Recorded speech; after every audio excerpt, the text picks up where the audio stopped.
ඉතින් රබානත් එක්ක ගනුදෙනු කරන්න අපිට මතක් වෙන්නේ මේ අවුරුදු කාලෙට මේ රටවල් මේක සාමාන්‍ය ජීවිතයේ සංගීත භාණ්ඩයක් විදිහටත් සමහර වෙලාවට ඒගොල්ලන්ගේ මහන්සිය නිවා ගන්න නිදහසේ ඉන්න වෙලාවට උනත් භාවිතා කරන අවස්ථා තියෙනවා.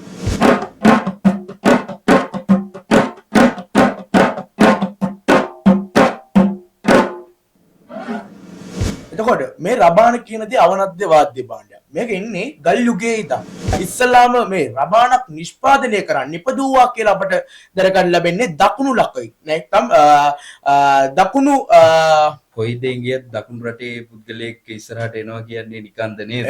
අනිවාර්යෙන් කලාව නම් දකුණ තමයි. අයිවන් පොකට් පොඩ්කාස්ට් සීරීස් එකත් එක්ක එකතු වෙන සහෘදවගොල්ලෝ සියල්ලම අපි සාදරයෙන් ආදරයෙන් පිළිගන්නවා අපේ පොකට් පොඩ්කාස්ට් සීරීස් එකේ තවත් එක විශේෂ පොඩ්කාස්ට් සීරීස් එකකට අපි ඔබ දන්නවා කරන්නේ අනිවාර්යයෙන්ම මේ පොඩි ඩියුරේෂන්ස් වල පොඩ්කාස්ට්.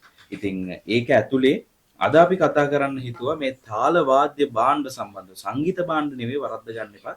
තාල වාද්‍ය භාණ්ඩ සම්බන්ධව තමයි අපි කතා කරන්න සූදානම් වෙන්නේ සීරීස් එකක් විදියට. ඒ සීරීස් එකේ පළවෙනි එපිසෝඩ් එක විදියට ඔන්න අද අපි රබාන ගැන කතා කරන්න සූදානම් වෙනවා. රබානක් අපි මැදිරියටත් ගෙනල්ලා තියෙනවා. ඉතින් මේ රබානේ යටගියාව ඒ වගේම රබාන සම්බන්ධව මේ යොදාගෙන ඇති අමුද්‍රව්‍ය ඒ වගේම මේවා මොන විදියටද ශ්‍රී ලංකාවේ සංස්කෘතියත් එක්ක බැඳී තිබෙන ආකාරය ඊට අමතරව එතනින් එහාට ගියාම ජාත්‍යන්තර වශයෙන් මේ රබානට හිමි වෙන තැන මොකක්ද කියන එක අද අපි කතා කරන්න සූදානම් වෙනවා. ඒත් එක්කම අද අපිට එකතු වෙලා ඉන්න හරිම ලස්සන සම්පත්දායකයන් දෙදෙනෙක්. අපි පොඩි වැඩක් තියෙනවා. අපි ආයිබෝන් කියන්නේ එයාට පොඩි ෆිස් පම්පයක් දීලාම පටන් ගන්න තමයි හදන්නේ වැඩේ. අපිත් එක්ක ඉන්නවා නෙත්සර AMK නෙත්සර මහත්මයා ඉන්නවා. ෆිස් පම්පයක් දීලාම පටන් ගන්නවා වැඩේ. ඒ වගේම HRNE විජේරත්න මහත්මිය ඉන්නවා. විජේරත්න මහත්මිය ඊටාම හොඳ සංචාරකයෙක්. ඒ වගේම ඔහු ඇය සාමාන්‍යයෙන් ඇය මේ රබාන සම්බන්ධව සහ මේ තාලවාද්‍ය භාණ්ඩ සම්බන්ධව කෙළපැමිණි පුද්ගලයෙක්. හොඳයි. ඒ වගේම අපේ නෙත්සර මහත්මයා ගැන සඳහන් කරොත් එහෙම ඔහු මේ තාලවාද්‍ය භාණ්ඩ සම්බන්ධව ඉතිහාසය හදාරපු විශේෂ ප්‍රාගුණ්‍යයක් ඇති පුද්ගලයෙක්. ඉතින් ඔහුත් එක්කත් අපි අද කතා කරන්න සූදානම් වෙනවා. ඊට කලින් මම යොමු වෙනවා අපි විජේරත්න මහත්මිය වෙත. අපි දැනගන්න කැමති මේ රබාන කියන එක ඉස්සෙල්ලාම අපි කතා කරමු මේක හැදිලා තියෙන්නේ කොහොමද? මේකත් එක්ක ඉස්සරහට අපිට වැඩ කරන්න පුළුවන් කොහොමද කියන එක අපි කතා කරමු. ඔව් ඇත්තටම මුලින්ම වැඩසටහනට සම්බන්ධ වෙන්න ලැබිච්ච එක ගැන ගොඩක් ස්තුතියි. පළවෙනි ඔයාගේ පළවෙනි වැඩසටහන. ඉතින් සුබ පතනවා කියන අනාගතේටත් ඒ වගේම රබාන කියන්නේ අපි හැමෝටම බෙහෙවින්ම සමීප සංගීත භාණ්ඩයක් නේ. සරලව ඒ කියන්නේ අපේ සම්ප්‍රදාය අපිට ලැබෙන හරි ලස්සන සංගීත භාණ්ඩයක් තමයි මේ රබාන කියලා කියන්නේ. ඉතින් රබානත් එක්ක ගනුදෙනු කරන්න අපිට මතක් වෙන්නේ මේ අවුරුදු කාලෙටනේ. හැබැයි මේක විදේශීය රටවල කල්චර් එකේදී ගොඩක් වෙනස් වෙනවා. ඒගොල්ලන්ට ගොඩක් සමීප සංගීත භාණ්ඩයක් තමයි මේක අපිටත් වඩා. ඔබ මේවා කියන්නේ මේ නිකන් ආවට ගියාට නෙමෙයි. ඔබ රටවල තාම හොඳට සංචාරය කරමින් මේ සම්බන්ධව අත්දැකීම් සහිතව පළපුරු ලබාගෙන තිබෙනවා. අනිවාර්යෙන් මේ අපේ රටේ දැන් ගොඩක් දුරට මේක ඒ වගේ යොමු වුණාට මේ රටවල් මේක සාමාන්‍ය ජීවිතයේ සංගීත භාණ්ඩයක් විදිහටත් සමහර වෙලාවට ඒගොල්ලන්ගේ මහන්සිය නිවා ගන්න නිදහසේ ඉන්න වෙලාවට උනත් භාවිතා කරන අවස්ථා තියෙනවා. හොඳයි පැහැදිලි. දැන් රබාන ගැන තමයි අපි කතා කරගෙන හිටියේ.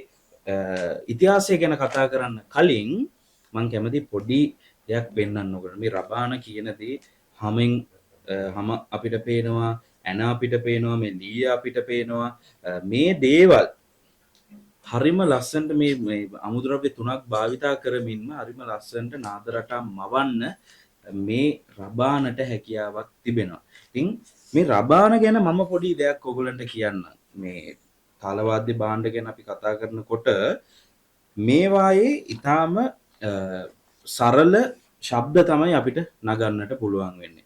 ඒක දොමි කිට තකු කියන ශබ්ද තුන තමයි අපිට භාවිතා කරන්න පුළුවන් මේ දොමිකිට තකු කියන මේ ශබ්ද තුනෙන් අපි දොමිකිට තකු දොමිකිට තකු දොමිකිට තකු තකු තකු තකු ඔන්න ඔය කියන රබම් පදය තමයි සාමාන්‍ය අපි බිරිඳු ගායනා ශෛලිවලදී සහ මේ රබාන ආශ්‍රිත අපි භාවිතා කරන වැඩිපුරක්ම තාලය විදිහට අපි භාවිතා කරන. ඒක ගැන අපි ඔබට සරලව පැහැදිලි කරන්න මේ දොමි කියන ශබ්දය ඔබගේ මහපට ඇඟිල්ලෙන් මෙන්න මේ ධාරයට සමීප කොට වාදනය කිරීමෙන් ඔන්න අපිට දොමි ශබ්දය ලබා ගන්න පුළුවන්.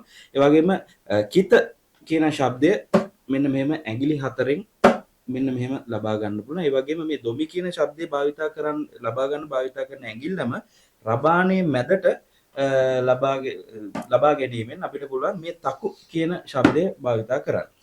එතකොට මේක රිදම් එකක් විදියට අපි ප්ලේ කරද්දී අපි මේක ඩබල් බීට් කරනවා ත්‍රිබල් බීට් කරනවා.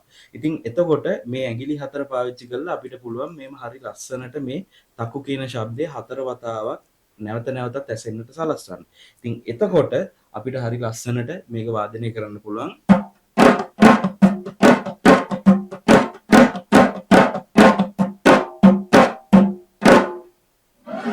ඔන්න ඔය විදියට. එතකොට දැන් රබාන ගැන අපි කතා කර හිටියේ රබාන ඉතිහාසය ගැන විශේෂයෙන්ම අපි කතා කරන්නටම අවශ්‍යයි. ලංකාවේ අපි දකිනවා රබාන ඊටාම ඈත කාලේ ඉඳන්ම භාවිතා වෙනවා. අපි මතක් කරමු ඒ ගැනත්. අනිවාර්යයෙන්ම චතුර සහෝදරයා ප්‍රථමයෙන්ම ඉතිහාසය ගැන කතා කරන්න යන්න කලින් මට කියන්න ඕනේ ඔබතුමාගේ මේ වැඩසටහනට ආරාධනා කිරීම පිළිබඳව අතිශය ස්තුතියි. ඒ වගේම මේ අපි දෙන්න විතරක් නෙමේ ඔබත් මේ රබාන ගැන විශේෂ අවබෝධයක් තිබෙන එක් බව අද අපිට මේ වැඩසටහන තුළ පෙනී ගියා. ඔව් අනිවාර්යෙන් ඔයා ඒක හරි ලස්සනට වාදනය කරා. මම අහපු ශබ්ද වලින් අපේ ලංකාවේ හරි ලස්සන රිද්ම් එකක් වාට තියෙන මිනිස්සෙක් කියලා පෙනුණා. අනිවාර්ය විජේරත්න මෙන්නිය.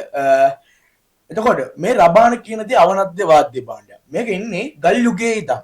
ඒ කියන්නේ දඩයම් කරන යුගයේ සිට මේක පැවතෙනවා බව තමයි අපට මූලාශ්‍රවල ඊට පස්සේ අපගේ පුරාවිද්‍යාත්මක අධ්‍යයන වලින් අපට පෙනී යන්නේ. විශේෂයෙන්ම අර දඩයක් කරුවා විසින් දඩයම් කරන ලද හැම තැන් වල නැත්නම් ගස් ගල් වල ආසන්නයේ දමා තිබෙදී ඒ ගස් වලින් වැටෙන පළ වලින් ඒ හැම වේලුනාම ඒ ගස් වලින් වැටෙන පළ වලින් නිකුත් වුණා ශබ්දයක්. ඔබ මේ කියන්නේ ගල් යුගයේදී. අනිවාර්යයෙන්ම ගල් යුගයේදී ඒ ලෙස නිකුත් වුණ හඬ භාවිතා කරමින් තමයි පසු කාලීනව මේ මානවයා විසින් මේ රබාන නිර්මාණයට මේ මෙනවිය කිව්වා පරිදි රබානය නිර්මාණය වෙත යොමු වෙන්නේ.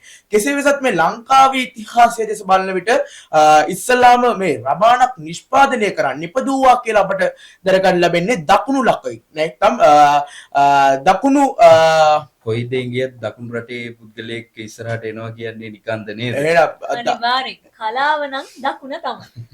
මේක දකුණු ප්‍රදේශයෙන් රට පුරා ව්‍යාප්ත වුණු බව තමයි අපට පුරාවිද්‍යාත්මක සාක්ෂි මගින් නිශ්චිතවම තහවුරු කරලා තියෙන්නේ.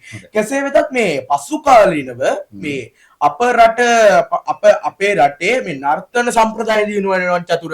එන්නේ ඒකත් සමගම අපේ රටේ මේ නර්තන සම්ප්‍රදාය දිනු වෙනවා සමගම මේ රබාන කියන භාණ්ඩයේ මේ නර්තන සම්ප්‍රදාය සඳහා නැතුවම බැරි භාණ්ඩයක් බවට පත් වෙලා තිබෙනවා. විශේෂයෙන් පහතරට නර්තන සම්ප්‍රදාය. පහතරට සම්ප්‍රදාය ඒ වගේම මේ රබාන් සම්බන්ධයෙන් වාදනයට එහා ගිය ත්‍රාසජනක ක්‍රීඩා පවා අනිවාර්යෙන් චතුර මම එතනට එන්න තමයි බලාපොරොත්තු වෙන්නේ මේ විශේෂයෙන්ම මේ සෙන්කඩගල නගරයේ තියෙන අපගේ ප්‍රධානතම මංගල්‍ය නැත්තම් බෞද්ධයන් විදිහට අපගේ තියෙන ප්‍රධාන මංගල්‍ය තමයි ඇසල මංගල්‍ය. ඒතකොට මේ ඇසල මංගල්‍යයේදී මේ ත්‍රාසජනක අත්දැකීමක් අපට ලබා දෙනවා උඩ රට නැට්ටුවා විසින්. විශේෂයෙන් මේ ගැන මතක් කරන්න ඕනි ඇසල පෙරහැර මංගල්‍යයේ රබන් කරකැවීම ගැන මම හිතන්නේ. අනිවාර්යයෙන්ම මේ ඔය ඔබ කිව්වා පරිදි රබන් කරකවනවා. ඒක කරන්නේ ඒක ලේසි පාසු වැඩක් නෙමෙයි චතුර.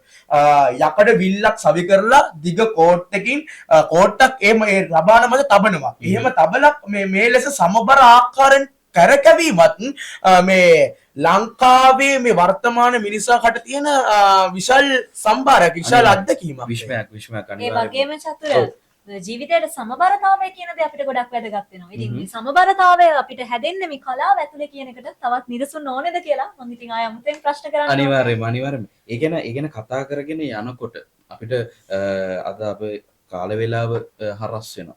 නමුත් ඔබට පුළුවන් අපිත් එක්ක එකතු වෙන්න මේ තාලවාද්‍ය භාණ්ඩ සම්බන්ධව කතා කරන්න ඉදිරියටත් අද රබාන ඔබ වෙත ගෙනාවා වගේම ඔබගේ දුවා දරුවන්ට ඔබ දෙමාපියෙක් නම් ඔබට පුළුවන් මේ ගැන දැනුවත් කරන්න. හරිම ආදරණීය විදියට අපි ඉදිරි වැඩසටහන් තුලින් තාලවාද්‍ය භාණ්ඩ කිහිපයක් ගැන කතා කරන්න බලාපොරොත්තු වෙනවා. ඉතින් ලයික් කරන්න, කමෙන්ට් කරන්න, ෂෙයා කරන්න YouTube පොකට් පොඩ්කාස්ට් තුලින් නැවතත් හමු වෙන බලාපොරොත්තු වෙන අපි සමුගන්නවා. සුවදායි සතියක්.